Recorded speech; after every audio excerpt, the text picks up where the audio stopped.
la présence autour de la table des journalistes professionnels, il faut le reconnaître, parce que ceux qui sont autour de la table, on peut mettre le nom sur chacun des visages. C'était l'objectif recherché, d'amener des journalistes qui font l'actualité dans notre pays. Je crois que l'objectif a été atteint. C'est l'instruction qu'on avait donnée à la direction générale. Et je voudrais vous dire aussi que nous sommes fiers de vous, du travail que vous êtes en train de faire. Cette formation vient à propos parce que nous avons constaté ces derniers temps que vous faites le maximum pour donner de l'information sur la commande publique liée à l'actualité dans notre pays. Nous constatons que vous le faites de très très bonne foi et nous voulons vous accompagner dans ce sens en vous donnant de l'information sur le contenu du Code des marchés publics, sur le cadre juridique et institutionnel qui encadre la commande publique dans notre pays. Et nous ne devons pas le faire pour plaire à quelqu'un, nous le faisons pour notre pays. Et je voudrais dire ici que le fait même qui a dominé vos commentaires dans le studio lié à la commande publique, c'est un fait relatif au marché de gré à gré. Et je voudrais rappeler que le marché de gré à gré est bien prévu dans le Code des marchés publics, mais il est encadré et il ne devrait se faire que dans certaines conditions. Il faut que ces conditions soient remplies. Et je crois qu'il y a eu de bonnes informations que vous avez données sur le contenu de gré à gré, mais il faut rappeler qu'il y a aussi de l'exagération. Mais vous le dites encore, vous l'avez fait de très bonne foi.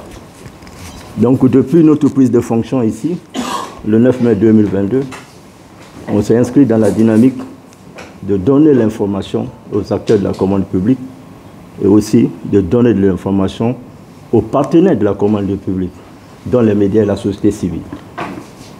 Il faut dire, et nous insistons là-dessus, ce qui était la règle ici est devenu l'exception. Nous ne voulons plus que les gens, qu'on agisse et que les gens viennent nous interpeller sur ce que nous avons fait. Tout ce que nous faisons dans l'esprit et la lettre du décret D554 qui limite le pouvoir du Conseil de régulation des marchés publics dans notre pays. Nous n'allons pas au-delà de ça. Et notre livre de chevet, c'est le Code des marchés publics. Nous avons déjà fait le tour du pays. Nous avons rencontré des acteurs au niveau de l'intérieur du pays. Ils ont eu suffisamment d'informations sur le contenu du Code des marchés publics, sur l'étendue et la limite du Conseil de régulation. C'est le même exercice qui nous conduit ici. Et je voudrais remercier la direction d'avoir soutenu l'initiative des nouveaux conseillers qui ont bien voulu dévoiler le contenu du Code des marchés publics. Ce n'est pas que c'est une grande première, je crois que c'est une nouveauté. Parce que nous étions tous dans ce pays. Je crois que nous n'avons jamais, le Conseil de régulation n'a jamais été aussi transparent que sous notre gouvernance. Donc moi je ne voudrais même pas qu'on dise ici formation, je voudrais dire rencontre de partage de bonnes pratiques et du contenu du Code des marchés publics. Donc ça devrait être un rendez-vous de donner et de recevoir. Vous êtes des acteurs majeurs. On vous a suivi dans vos médias.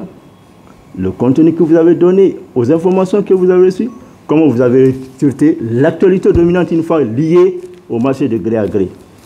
Donc le focus va être mis sur ça, au terme de 3 jours de partage d'informations et de bonnes pratiques. Nous osons croire que dorénavant, quand on attend nos collègues et nos amis aborder un fait lié à la commande publique dans notre pays, les gens le feront avec plus de programme, avec plus de responsabilité. Donc au nom de mes collègues du Conseil de régulation, nous vous disons merci pour avoir répondu à notre invitation et nous voudrions vous inviter à donner le meilleur de vous-même pour que ces 3 jours de partage d'informations et de bonnes pratiques, que nous puissions entendre d'autres sons de cloche quand il s'agira de parler de la commande publique. Vous avez remarqué, on a été sollicité pour réagir par rapport à cette actualité. On s'est réservé parce que nous ne faisons rien de nous-mêmes. Il faut que vous soyez mandaté par le Conseil de régulation qui est composé de 9 personnes. Vous avez la société civile, vous avez le secteur privé, vous avez les représentants de l'État. Donc c'est un espace tripartite. Et tout ce que nous le faisons, nous faisons dans le cadre d'une collaboration franche dans l'esprit d'équipe. Quand vous n'avez pas le mandat, vous ne devez pas agir. Donc on n'a pas eu le mandat de nos collègues pour répondre aux sollicitations des médias.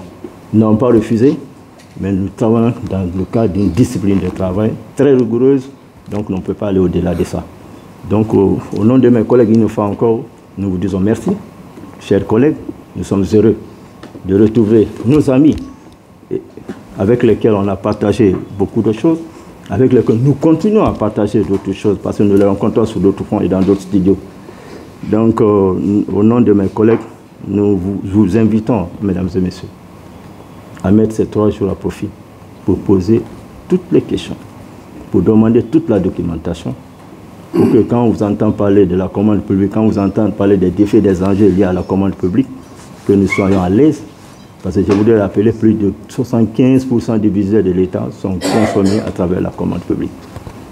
Donc, qui parle de la commande publique parle de la discipline, parle de la rigueur, parle de la transparence des procédures, parle de l'égalité d'accès à la commande publique, parle de la concurrence. C'est des principes non négociables. Donc, le marché public repose sur ces principes-là. Nous n'insisterons pas là-dessus. Et je crois que nos collègues vont vous le dire, le marché de gré à gré est plus contraignant que l'appel d'offres ouvert. Et nous disons ici que l'appel d'offres ouvert est la règle. Le gré à gré est l'exception. Donc nous comptons sur vous pour poser toutes sortes de questions et de demander toutes sortes de documentation pour que quand on vous entend parler maintenant de la commande publique, qu'on soit fiers de vous. Donc au nom de mes collègues, une fois encore, je vous dis merci. Merci pour avoir répondu à nos sollicitations. Et je vous souhaite 3 bonnes sessions pour le bien de notre pays. Pas pour le bien du Conseil délégué, pas pour le bien de l'équipe actuelle, l'équipe dirigeante actuelle, mais pour le bien de la population guinéenne. Parce que le budget de l'État, une fois encore, plus de 75% du budget de l'État sont consommés à travers la commande publique. J'insiste là-dessus. Donc si ce n'est pas transparent, cela peut avoir des impacts néfastes, négatifs sur les citoyens. Et nous, vous et nous sommes les représentants de cette majorité silencieuse. Donc tout ce qui doit être fait pour cette majorité silencieuse, il faut que ça soit quelque chose d'efficient. Donc, une fois encore, merci d'avoir répondu à notre appel. Et je vous souhaite 3 bonnes sessions dans l'esprit de donner et de recevoir. Les autres n'auront pas la prétention de vous donner des cours ici, mais ils auront la prétention de partager des bonnes parties du contenu du Code des marchés, du cadre d'institution qui encadre le Conseil de régulation dans notre pays. Merci, chers amis.